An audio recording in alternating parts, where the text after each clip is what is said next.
మానవ స్వభావం ఏమిటంటే తనకు, తన కుటుంబానికి, తన సంతానానికి ఎప్పుడూ సుఖమే దక్కాలన్న ఆరాటం ఉంటుంది. ఈ కారణంగానే మనం సదా శ్రమకు, కష్టానికి దూరంగా ఉండాలనుకుంటాం. మన సుఖాన్ని, సౌకర్యాల్ని పెంచుకునే ప్రయత్నం చేస్తుంటాం. మీరు మీ జీవితం గురించి ఆలోచించండి. ఇది సత్యం కాదంటారా? మనం మన సంతానానికి సదా సుఖ సౌకర్యాలు కల్పించాలని ఆలోచిస్తుంటాం. కానీ మీరెప్పుడైనా ఆలోచించారా?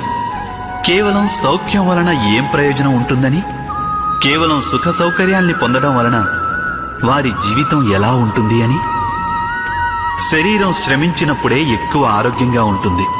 బుద్ధి కూడా కఠిన సమస్యల్ని ఎదుర్కొన్నప్పుడే అది తేజోవంతమవుతుంది.